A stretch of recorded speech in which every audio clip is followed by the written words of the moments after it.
son who was diagnosed with extensive disorder exposure when he just 1 year old.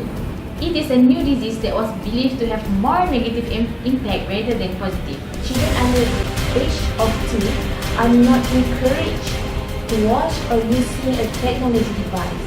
Gadget will give a bad impact like the contraction of the brain that occur when it is too heavily loaded with this electronic device. As a parents, we should train our child to grow with knowledge and skills that will help them. The more we spend time with our child, the less they will choose gadget over us. But when children are exposed to the gadget of a child, it will be a passive person. But in fact, it has caused harm as I mentioned before this. Assalamualaikum warahmatullahi wabarakatuh, and very good morning to our viewers. Welcome again to our AA Talk Show. Can you guess what our topic today? Okay, our topic today is about kids and gadget, development of disaster. So, technology and kids today is a sight you often see.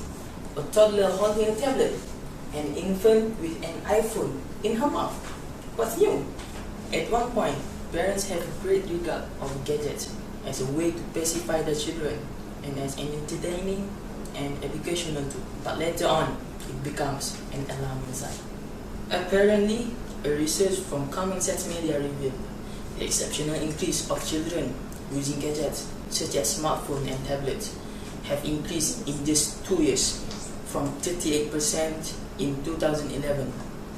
And the biannual survey revealed that children below 8 years old using mobile device have gone up to 72% in 2013.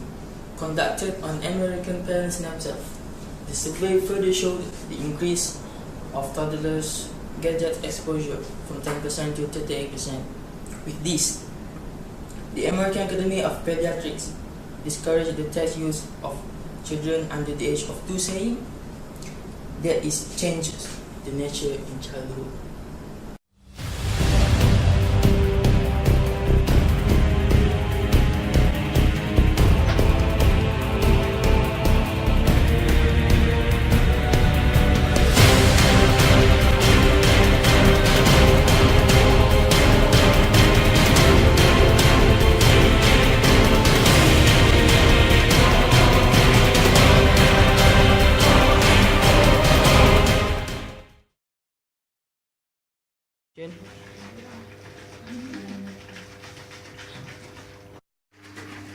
Adik, jom minum susu. Kasih. Gadget nanti minum susu lagi minum susu tau. Sikit ni Gadget nantilah, nanti minum susu dulu. Macam tu main gadget ni, susu. Minum susu juga tau. Minum susu. Minum susu. Hai. Solution today will be shared by our guest. We are together with Professor Faida Musna, psychiatrist expert of social science and humanity, the National University of Malaysia. Assalamualaikum, Prof. How are you? Waalaikumsalam. Alhamdulillah. We also have Mrs. Nur Safira Roza Ahmad Zaini, a mother and also a writer in a parenting blog here with us today. Welcome to our program, Mrs. Nur Safira. Thank you. Okay, and finally, we have our last guest for today, Dr. Farhana, a lecturer at the College of Early Childhood Education. How are you, Doctor? Alhamdulillah, I'm fine. Maybe start our topic with Mrs. Safira, who once also used gadget as a babysitter. Yes. Okay, thank you. Well, maybe as an opening, I can start with my own experience with my son who was diagnosed with extensive disorder exposure when he just 1 year old. Just like how I referred to the specialist back then, this is similar to autistic. It is a new disease that was believed to have more negative impact rather than positive. It is true that technology were made to easily be believed, and our children, for example, our children might be needed a gadget like smartphone for safety reason when they go out. When you realize that you made a mistake and that your baby get closer to gadget? This effect happened because of my negligence on 5 years ago. As we know, the stimulation of the nerve stimulation for children should happen more and more quickly. But when children are exposed to the gadget of a child, it will be a passive person. At the point, I was looking at giving a kind of a gadget to be a new trend among parents to expose children with technology as early as their age.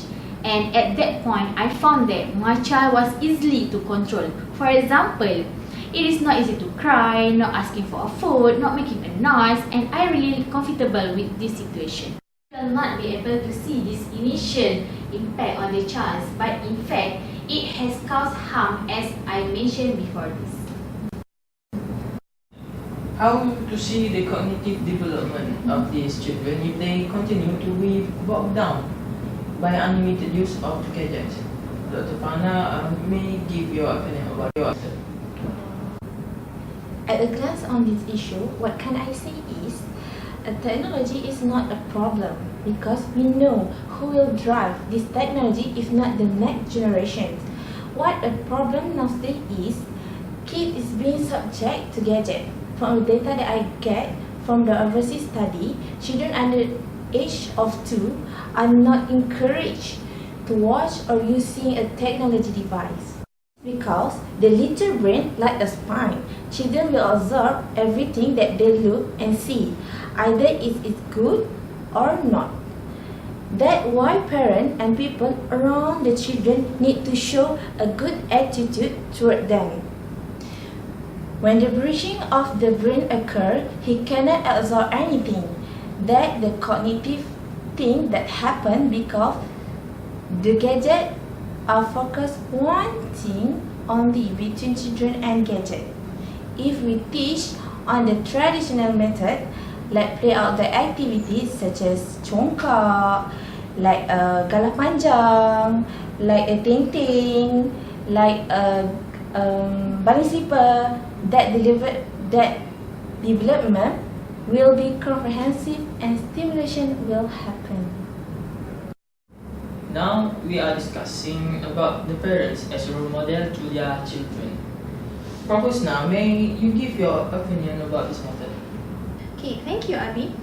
As a parents, we should train our child to grow with knowledge and skills that will help them. Using technology actually seems to be part of the skills that they need. Technology keeps on advancing and it is becoming very essential in our lives. Every day, people use technology to improve on the way they accomplish specific tasks, and this is making them look more smarter. Although technology paved the way on amazing advancements in numerous fields, its addictive effect have become a growing concern. The more we spend time with our child, the less they will choose gadget over us. Maybe sometimes we feel that we are able to control the use of the gadgets among them. But when they tend to act aggressive and start screaming, we have no idea how to manage and control them wisely. Hence, some parents use gadget as a main way to calm them down. So now, how people around you affected the use of gadgets, Professor? A child is a true reflection of their parents and surrounding. Whatever environment he grows in, it will depict their personality and character. Don't forget that our child looks up to us for even the smallest thing in life. We should create no-tech zones at home, whether your child wants to watch television, playing with their tablet, or using their smartphone. It should all be done within a specific time. Also, engage them in productive activities outdoor that will positively affect his cognitive skills.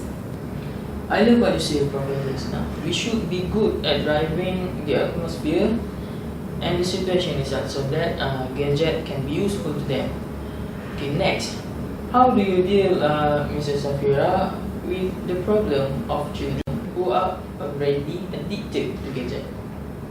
Okay, I want to share. There are 3 ways I apply to my child, and the ways are: first, movement like jumping, walking, rolling, and crawling. The second is sense. I always asking my children to walking with barefoot on grass, sand beach, and it will increase the nerve stimulation. And the lastly is I'm using a fine motor coordination. It is the movement of a small muscle, usually hand-eye coordination. It also includes the movement of the tongue and lips, moving the toes and the coordination of the eyes and feet. Usually, fine motor are the communication purpose, both function such as writing, typing, manipulating, or artwork. As mentioned by Professor Usna before, a gadget is not wrong, and the progress has to be in tandem with the development of children. So, Dr. Farhana, what's the way to balance the use of gadget among children? Okay, there are 3 ways that can I suggest to balance the use of gadget, which is the first is use frequency. Limit the use of gadget, for example, a week. Children can play with the gadget twice only. Second is set duration. How many hours suitable with their age. And lastly, control the contents. Parents need to be there when children use the gadget. We need to explain to them why that happened to them understand. Do not open inappropriate video and site. Yes, that's one of the things we need to pay attention so that the gadget does not control our children. Okay, I think our discussion today has come to the end, and it can be concluded that technology is good for the development of today's children, but it is best for us to control and manage the use of this gadget among children. Okay, thank you to the Professor Usna, Mrs. Safira, and Dr. Farhana for sharing all of your experiences with us today. Until we meet again. Assalamualaikum.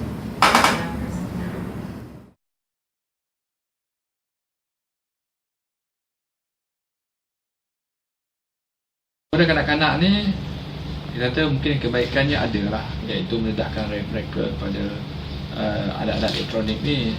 Kerana kita tahu generasi yang ada macam ada setengah generasi ni kadang membenci elektronik ni kerana susah aplikasi, susah, tidak user friendly, user begitu. Tapi kadang-kadang awal lagi kita dah tahu lah.